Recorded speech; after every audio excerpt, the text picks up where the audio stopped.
आजिर एही भिडियोटी रे मु आपनकु शिखेइबी झियो पटेइबा पई वशीकरण जार प्रयोग रे आपण केउ भी कुंवारी झियो बा विवाहिता नारी को अति सहजरे पटेई पारिबे ताठारु निजर मन मुताबक काम हासिल करि पारिबे।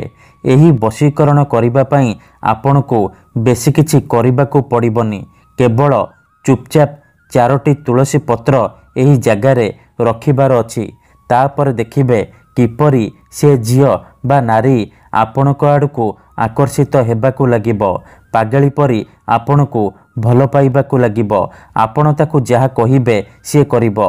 हाँ फ्रेंड्स, जदि आपण केउ झियो बा विवाहिता नारी को मने मने भल पाउचंती किंतु जेते चेष्टा कले मध्य ताकू पटेई पारुनांती ता पछरे गोड़ेई गोड़ेई निजर सबु समय सारी सारिलेनी किंतु से झियो बा नारी आपण को भाव देउनी आपण को देखिले अणदेखा करूची।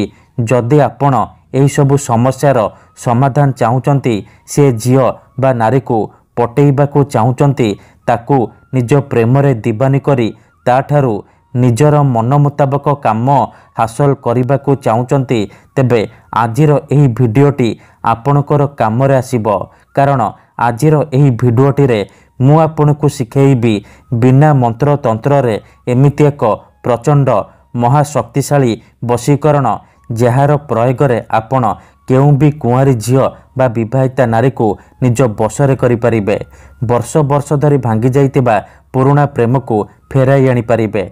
जदि केउ झियो आपण को धोखा देइची छाड़ी पळेइची तेबे एही वशीकरण करिकी देखंतु से झियो जेते दूर रे थिले मध्य राति दिन आपणक कथा भाबिबो निजे आसीबो आपणकर पाद तले पड़िबो आपणको भल पाउची बोली कहिबो आपणको छाड़ी गोटे मुहूर्त भी रही परिबनी। तेबे एही वशीकरण करिबा सबुठारु सहज केउ भी पुओ बा झियो एही वशीकरण अति सहजरे करि परिबे बिना कोनोसी पैसा खर्च करी बिना कोनोसी परिश्रम करी आपण घरे बसी बसी एही वशीकरण करि परिबे। किंतु वशीकरण करिबा पूर्वरु मोर गोटिए छोटिया कथा मने रखंतु आमर बहुत सारा दर्शक बंधु माने आमको कमेंट करूछंती कि गुरुजी आपणकर वशीकरण काम करूनी तेणु मोर सेई बंधु मानकु अनुरोध कि आपण भिडियोटी को मूलरु शेष पर्यंत देखंतु प्रयोग विधि को ठीक भाबरे बुझंतु अधारु छाड़ी कि पळेइले किंबा काटी काटी देखिले आपण किछि भी बुझी परिबेनी परे कमेंट करिबे गुरुजी आपणकर वशीकरण काम करूनी। देखंतु जेउपरि आपण भगवान को मानुचंती भगवान को ऊपर विश्वास रखिचंती निजर सबु दुख कष्ट असुविधा भगवान को जणाउचंती जदि से असुविधार समाधान न हैला तार माने नुहे कि भगवान नांती सेही परी वशीकरण हुए तंत्र मंत्र काम करे किंतु एहाकू आपणकू सिद्ध करिबाकू पड़िबो प्रयोग विधि को ठीक भाबरे करिबाकू पड़िबो तेबे जाई मु आपणकू ग्यारंटी देउची आपण जेते सुंदरी झियो को चाहिबे निजर करि परिबे पटेई पारिबे। मने रखंतु मंत्र तंत्र जंत्र वशीकरण ये एमिति सेमिति काम करेनी मनरे संपूर्ण विश्वास निष्ठा आ एकाग्रतार सहित आपणकू एही वशीकरण करिबाकू पड़िबो तेबे जाई मु आपणकू ग्यारंटी देउची आपण गोटिए थररे सफल हेबे 100% सफल हेबे। आउ गोटिए कथा जानी रखंतु आमर एमिति बहुत सारा दर्शक बंधु माने अचंती जेउ माने आमको कहउचंती कि गुरुजी आपण आमर काम करि दियंतु आपण जेते पैसा मागिबे आमे देबु हजार हजार टंका जाचुचंती। देखंतु आमर एही चैनल रे बहुत सारा वशीकरण वीडियो अपलोड करा जायछि जाहाकू आपणकर सुविधा पई अपलोड करा जायछि जाहाकू आपण बिना कोनोसी पैसा खर्च करी घरे बसी बसी करि परिबे। तेबे आपण पैसा कोन पई खर्च करिवे आपणकू यूट्यूब रे एमिति अनेक चैनल मिल जिवो जेउ माने मोबाइल नंबर देउछंती ताबीज बिकुछंती वशीकरण करिवे कहि कि पैसा ठकी नेउछंती तेणु मोर आपण मानक अनुरोध कि आपण वीडियो देखंतु निजे चेष्टा करंतु किंतु एही सब ठकामी रे पड़ंतु नाही। तेबे वशीकरण कोन पई करा जाय जेते बेले आपण केउ झियो बा नारी को किंबा कोनोसी पुरुष को ନିଜଠାରୁ ଅଧିକ ଭଲ ପାଉଛନ୍ତି ତା ବିନା ବଞ୍ଚିପାରିବେନି ଭାବୁଛନ୍ତି ସେତେବେଳେ ଆପଣ ବଶୀକରଣ କରିପାରିବେ। କିମ୍ବା ଯଦି କେଉଁ ଲୋକ ବିନା କାରଣରେ ଆପଣଙ୍କୁ ହଇରାଣ କରୁଛି, ଆପଣଙ୍କର ଘର ପରିବାର ଉପରେ ଖରାପ ନଜର ପକାଉଛି, ତେବେ ଏହିସବୁ ସମସ୍ୟାର ସମାଧାନ କରିବା ନିହାତି ଦରକାର।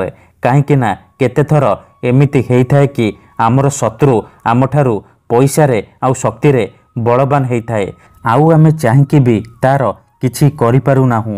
ଏହିପରି ପରିସ୍ଥିତିରେ ଆପଣ ବଶୀକରଣ କରିପାରିବେ, ବଶୀକରଣର ସାହାଯ୍ୟ ନେଇପାରିବେ।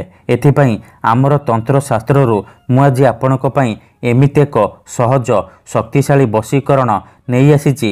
ଯଦି ଆପଣ ଏହାକୁ ଠିକ୍ ଭାବରେ କରିଦେଲେ, ସିଦ୍ଧ କରିଦେଲେ, ମୁଁ ଆପଣଙ୍କୁ ଯେମିତି ଶିଖେଇବି ଆପଣ ଠିକ୍ ସେହିପରି କରିଦେଲେ, ତେବେ ମୁଁ ଆପଣଙ୍କୁ ଗ୍ୟାରେଣ୍ଟି ଦେଉଛି ଆପଣ ଯାହାକୁ ଚାହିଁବେ ତାକୁ ଅତି ସହଜରେ ପଟେଇ ପାରିବେ।